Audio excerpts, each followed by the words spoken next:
Hi hello. അപ്പോൾ ഇത് November 14th children's day ആണ്. അതിൻ്റെ നഴ്സറിയിൽ ചെറിയൊരു പ്രോഗ്രാം ഉണ്ട് ചിൽഡ്രൻസ് ഡേയുടെ. അപ്പോൾ അതിനുവേണ്ടി അവനെ രാവിലെ തന്നെ റെഡിയാക്കണം കേട്ടോ. ഇന്നലെ തന്നെ അതിനുള്ള വൈറ്റ് കളർ ഡ്രസ്സും തൊപ്പിയും ചെറിയൊരു ഫ്ലവറൊക്കെ വാങ്ങിച്ചിട്ടുണ്ടായിരുന്നു. ഞാൻ അതിന് റെഡിയാക്കണമെന്ന് നോക്കിക്കൊണ്ട് നിജായും അവിടെ നിൽക്കുന്നുണ്ട് കേട്ടോ. അങ്ങനെ അവനെല്ലാം ഫ്ലവറൊക്കെ വെച്ച് എല്ലാം റെഡിയാക്കി ഒരു ഫോട്ടോ എടുക്കട്ടെ ഇടാന്ന് പറഞ്ഞപ്പോഴത്തേലും അവൻ ഓരോ കോസ്റ്റ് കാണിച്ചുകൊണ്ടിരിക്കുന്നത് കേട്ടോ കാണുന്നത്. 9:30-10 മണിയൊക്കെ ആകുമ്പോഴത്തേലും നഴ്സറിയിൽ എത്തണം എന്നാണ് കേട്ടോ ടീച്ചർ പറഞ്ഞത്. അപ്പോൾ ഞങ്ങൾ 9:15 വീട്ടിൽ നിന്ന് ഇറങ്ങി. ആദ്യം ഇങ്ങനെ നടന്നു പോകണം കേട്ടോ കാണുന്നത്.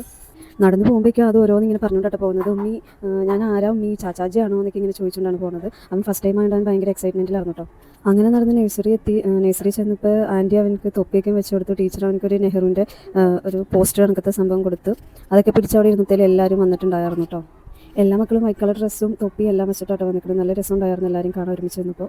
അങ്ങനെ കുറച്ച് നേരം കഴിയുമ്പോഴത്തേലും കൗൺസിലറൊക്കെ വന്ന് ശിശുദിനത്തിനെക്കുറിച്ച് ചെറുതായിട്ടൊരു സ്പീച്ചൊക്കെ നടത്തി. പിന്നെ ശിശുദിനത്തിൻ്റെ തലേന്ന് അമ്മമാർക്കും പിള്ളേർക്കായിട്ട് ചെറിയൊരു മത്സരം വെച്ചിട്ടുണ്ടായിരുന്നു. ബോൾ പാസിങ്, കസേരകളി, മിഠായി പെറുക്കൽ അങ്ങനെയൊക്കെ. അപ്പോൾ അതിന് ഫസ്റ്റ് കിട്ടിയവർക്കുള്ള സമ്മാനം കൊടുക്കലൊക്കെയാണ് പിന്നീട്. അങ്ങനെ സമ്മാനദാനമൊക്കെ കഴിഞ്ഞപ്പോഴത്തേലും ശിശുദിന റാലിക്ക് വേണ്ടി എല്ലാവരും വെളിയിലേക്ക് ഇറങ്ങി. അപ്പുറം ഇപ്പുറം ഓരോരുത്തരെ കൊണ്ട് പോസ്റ്റർ പിടിപ്പിച്ചപ്പോഴത്തേലും എല്ലാവർക്കും പിടിക്കണമെന്നും പറഞ്ഞുകൊണ്ട് എല്ലാവരും കൂടി കൂട്ടത്തോടെ പിടിച്ചുകൊണ്ട് പോകണ കേട്ടോ കാണുന്നത്. അത് കഴിഞ്ഞ് പിന്നെ 2-3 ഫോട്ടോസൊക്കെ എടുത്തു. പിന്നെ പായസമൊക്കെ ഉണ്ടായിരുന്നു. അതൊക്കെ കുടിച്ച് നേരെ വീട്ടിലേക്ക് പോവാണ്. സമ്മാനം കിട്ടിയത് ആൻറ്റി ഒരു കവറിലാക്കി അവൻ്റെ കൊടുത്തു. ഞാൻ പിടിക്കാടാന്ന് പറഞ്ഞിട്ട് എന്നെ കൊണ്ട് പിടിപ്പിക്കാണ്ട് സ്വന്തം പിടിച്ചുകൊണ്ട് പോകണ കേട്ടോ കാണുന്നത്. അപ്പോൾ എല്ലാവർക്കും ഹാപ്പി ചിൽഡ്രൻസ് ഡേ. വീഡിയോ ഇഷ്ടമായി like, share and subscribe. Thank you.